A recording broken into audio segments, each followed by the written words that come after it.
بسم اللہ الرحمن الرحیم۔ محترم ناظرین، آج میں ایک بہت اہم مسئلے کے اوپر آپ سے گفتگو کرنے چلا ہوں۔ مسئلہ زیادہ تر ان بچوں اور بچیوں سے متعلق ہے جو کالجز کے اندر، یونیورسٹیز کے اندر تعلیم حاصل کرتے ہیں، اور وہ ملالہ یوسف سے بخوبی واقف ہوں گے۔ ملالہ یوسف ایک ایسی لڑکی ہے جس کا چہرہ عام طور پر سوشل میڈیا پہ، یہاں تک کہ انٹرنیشنل میڈیا پہ بھی اس کا چہرہ چھایا رہتا ہے۔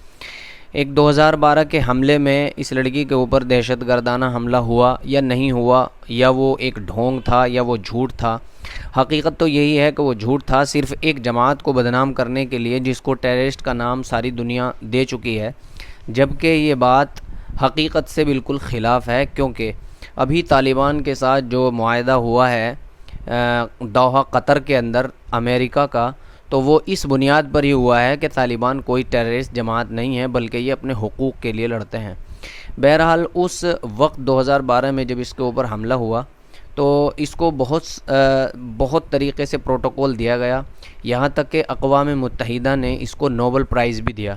نوبل پرائز بہت محنت کرنے کے بعد یا اس شخص کو دیا جاتا ہے جس نے ساری دنیا میں امن کا پیغام پہنچایا ہو،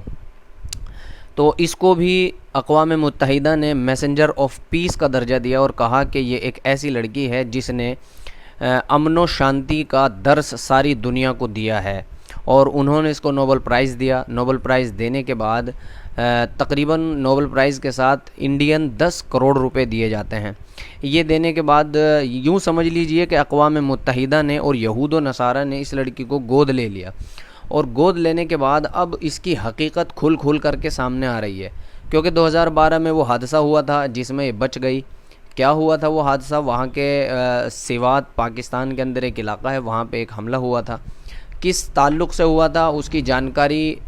نیٹ کے اوپر بھی موجود ہے، اور وہاں کے علاقائی لوگوں سے بھی اس کی جانکاری لی جا سکتی ہے، سیوات علاقے سے۔ بہرحال ہمیں اس میں نہیں جانا ہے، بلکہ ملالہ یوسف نے ایک تازہ بیان جاری کیا ہے یا دیا ہے۔ یہ میں اس لیے کہہ رہا ہوں کیونکہ بہت سارے بچے اور بچے ہمارے طلباء طالبات، یونیورسٹیز کے، جامعات کے اور کالجز اور یونیورسٹیز کے بچے جو ہیں اس کو اپنا آئیڈیل مانتے ہیں، کیونکہ یہود اور نصارہ نے، اسلام دشمن طاقتوں نے اس لڑکی کو اسلام کا نام لے کر کے استعمال کیا اور کہا کہ یہ لڑکی لڑکیوں کی تعلیم کے لیے حجت کر رہی ہے دنیا کے اندر، اور اس کا ایک بہت بڑا چہرہ جو ہے بنا کر کے پیش کیا گیا۔ حالانکہ اس نے بہت ساری ایسی باتیں اب سے پہلے بھی کی ہیں جو اسلام کے خلاف ہیں اور جو ہماری شریعت کے خلاف ہیں۔ ابھی اس نے ایک تازہ بیان دیا ہے اور اس کے اندر اس نے یہ کہا ہے کہ شادی اور نکاح کرنے کی دو لڑکے اور لڑکیوں کو، یعنی کہ ایک جوڑے کو شادی کرنے کی ضرورت نہیں ہے، وہ بغیر نکاح کے بھی ایک پارٹنرشپ کے طور پر رہ سکتے ہیں، اپنی زندگی گزار سکتے ہیں۔ حالانکہ یہ بالکل مزاج اسلام کے خلاف ہے، بالکل اس طریقے سے قرآن پاک، حدیث رسول صلی اللہ علیہ وسلم نے اس طریقے کے رہنے سے بالکل منع کیا ہے۔ نبی اکرم صلی اللہ علیہ وسلم کا ارشاد ہے، یا معشر الشباب من استطاع منکم الباءۃ فلیتزوج، کہ تم میں سے جو کوئی نکاح کی طاقت رکھے وہ نکاح کرے۔ نکاح کے بغیر اسلام کے اندر ایک لڑکے اور لڑکی کا ایز اے پارٹنر رہنا، یا تنہائی اختیار کرنا، یا تنہائی کے اندر رہنا، یا اس طریقے سے دوستی لگانا کہ ان کے اندر جو ہے ایک بے شرمی اور بالکل اوپنلی اس طریقے سے رہا جائے جس طرح ایک میاں بیوی رہتے ہیں، بالکل یہ قطعاً حرام ہے۔ قرآن پاک نے اس کو زنا سے تعبیر کیا ہے، وَلَا تَقْرَبُوا الزِّنَا إِنَّهُ كَانَ فَاحِشًا، اور قرآن پاک نے بالکل صراحت کے ساتھ اس کو منع کیا ہے اور یہ ناجائز اور حرام ہے۔ نبی اکرم صلی اللہ علیہ وسلم کی احادیث مبارکہ سے اور اسلام کی تعلیم سے ہمیں یہی معلوم ہوتا ہے، اور ہم اسی کے قائل ہیں، اور یہی ہمارا عقیدہ اور ایمان ہے کہ کوئی مرد اور عورت بغیر شادی اور نکاح کے ایک دوسرے کے ساتھ نہیں رہ سکتے۔ لیکن اس لڑکی نے سارے طلباء اور طالبات کو یہ میسج دیا ہے کہ وہ بغیر شادی اور نکاح کے بھی ایک دوسرے کے ساتھ رہ سکتے ہیں، اور سب کچھ وہ ایک دوسرے بالکل میاں بیوی کی طرح رہ سکتے ہیں بغیر نکاح کے۔ حالانکہ قرآن پاک نے کئی جگہ پر اس کا حکم دیا ہے، وَأَنكِحُوا الْأَيَامَ مِنكُمْ وَالصَّالِحِينَ مِنْ عِبَادِكُمْ وَإِمَائِكُمْ، فرمایا کہ تم ان کا نکاح کرو جو تمہارے ماتحت ہیں، یا تم علماء نے بیان کیا ہے کہ نکاح کرنا صرف سنت ہی نہیں ہے، نکاح کرنا کبھی سنت ہوتا ہے، کبھی واجب ہوتا ہے اور کبھی فرض ہوتا ہے۔ فرض، اور میں تو یہ کہتا ہوں کہ اس زمانے میں جب کہ بے حیائی عام ہے، کوئی بچہ کوئی بچی گناہ سے رکنے کے لیے تیار نہیں ہے، اور گرل فرینڈ بوائے فرینڈ کا جو ہے ایک رواج نکل پڑا ہے، ننگا پن ساری دنیا میں انہوں نے عام کر دیا ہے، اور یہ یہود اور نصارہ چاہتے بھی یہی ہیں کہ دنیا کے اندر ننگا پن ہو، اور چاہتے ہیں کہ حیا نام کی چیز جو ہے وہ معاشرے سے ختم ہو جائے، کیونکہ رسول اللہ صلی اللہ علیہ وسلم نے ارشاد فرمایا الحیاء شعبۃ من الایمان، کہ حیا ایمان کا حصہ ہے۔ اور یہود اور نصارہ کا کہنا یہ ہے کہ حیا تو ایک بیماری ہے، شرم ایک بیماری ہے، اس لیے اس کو اختیار نہ کرنا چاہیے، حالانکہ ہمارے آقا صلی اللہ علیہ وسلم نے فرمایا کہ حیا جو ہے ایمان کا حصہ ہے۔ تو وہ چاہتے ہی یہی ہیں کہ لوگوں کے درمیان سے، ہمارے معاشرے سے، ہماری ماؤں بہنوں کے اندر سے، ہمارے گھروں میں سے شرم اور حیا کا جنازہ نکل جائے، اور لوگ اس کے اوپر بالکل بے توجہ ہو جائیں، بالکل غفلت برتیں اس واقعے سے۔ تو رسول اللہ صلی اللہ علیہ وسلم کی احادیث کو سامنے رکھتے ہوئے علماء نے بیان کیا ہے کہ نکاح کرنا کبھی سنت ہوتا ہے، کبھی واجب ہوتا ہے، کبھی فرض ہوتا ہے، اور اس زمانے کے اندر زیادہ تر لڑکوں اور لڑکیوں کے اوپر نکاح کرنا یا تو واجب ہے یا فرض ہے، کیونکہ ان کو اپنے اوپر یہ بھروسہ نہیں ہوتا کہ میں جب تک زندہ رہوں گا تب تک میں اپنے اس گناہ سے، جو ایک جسمانی سکون انسان مرد اور عورت کو آپس میں نکاح کرنے سے نصیب ہوتا ہے، اس سکون کو حاصل کیے بغیر میں گناہ سے جو ہے رک جاؤں گا، ایسا اس زمانے کے اندر پاسبل اور ممکن نہیں ہے۔ تو ہماری شریعت تو یہ کہتی ہے کہ گناہ سے رکنے کے لیے تم نکاح کرو، زنا کو عام نہ کرو، نکاح کو آسان بناؤ، لیکن مغربی تہذیب، یہود اور نصارہ اور اسلام کی دشمن طاقتیں وہ یہ سوچ رہی ہیں اور وہ یہ چاہتی ہیں کہ ہمارے جو نوجوان بچے بچیاں ہیں وہ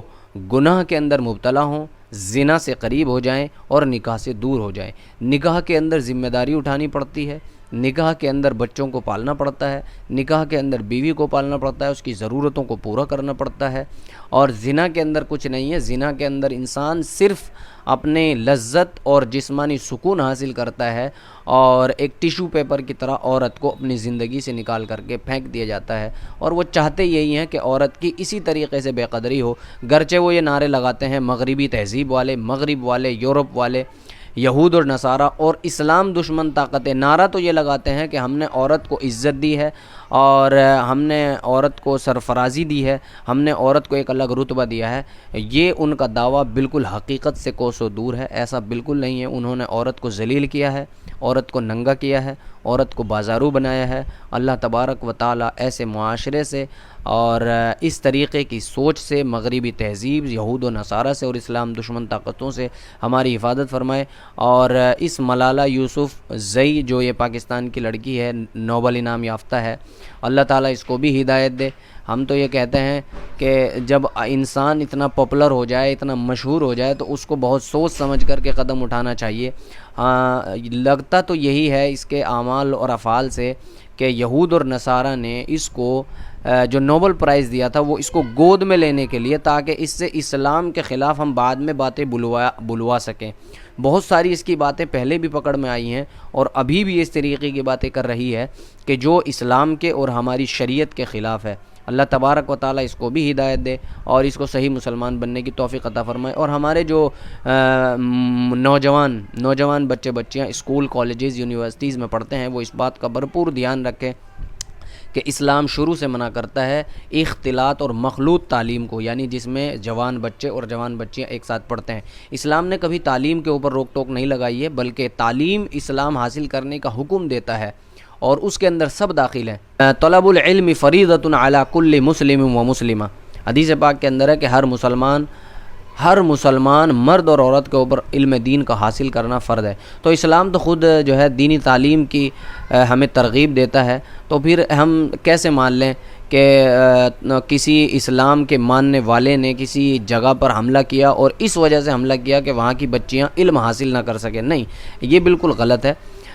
بلکہ بات یہ ہے کہ اسلام تعلیم حاصل کرنے کا حکم دیتا ہے، لیکن حدود شرع کے اندر رہ کرنے. آپ ننگا ہو کر کے نہ جائیں، اپنے جسم کی نمائش نہ کریں، مخلوط تعلیم حاصل نہ کریں، اور شوق سے جتنا بھی علم ہے، یہاں تک کہ شوہر کو حکم دیا ہے کہ جو ہے تو اپنی بیوی کو کے علم کا دھیان رکھو اور اس کو ادب اور آداب و تربیت سکھایا کرو. حدیث پاک کے اندر ہے کہ جو والدین اپنی ایک بچی کو یا 3 بچیوں کا حدیث کے اندر تذکرہ ہے کہ جو 3 بچیوں کو پالے پرورش کرے، ان کی تعلیم و تربیت کا دھیان رکھے، وہ جو ہے جنت میں جائے گا اور وہ جنتی ہے. صحابہ نے پوچھا یا رسول اللہ اگر کسی کے 2 بچیاں ہوں؟ اللہ کے حبیب علیہ السلام نے فرمایا کہ اس کے لیے بھی یہی بشارت ہے. پھر ایک صحابی نے پوچھا یا رسول اللہ اگر ایک کسی کے بچی ہو اور وہ اس کی تعلیم و تربیت کا انتظام کر دے، وقت پر اس کی شادی کر دے، پھر کیا ہے؟ نبی صلی اللہ علیہ وسلم نے ارشاد فرمایا یہ بھی جنتی ہے. تو پھر اسلام تو ایسا مذہب ہے اور وہ تعلیم حاصل کرنے کا حکم مرد کو بھی دیتا ہے، عورت کو بھی دیتا ہے. تو پھر یہ بدنام کرنے کی سازشیں نہ ہونی چاہیے، اور ہمارے نوجوان بچے بچیوں کو اس کا خیال رکھنا چاہیے کہ ہمیں اسلام کی حدود کے اندر رہ کر کے تعلیم حاصل کرنی ہے. السلام علیکم وما علینا الا البلاغ.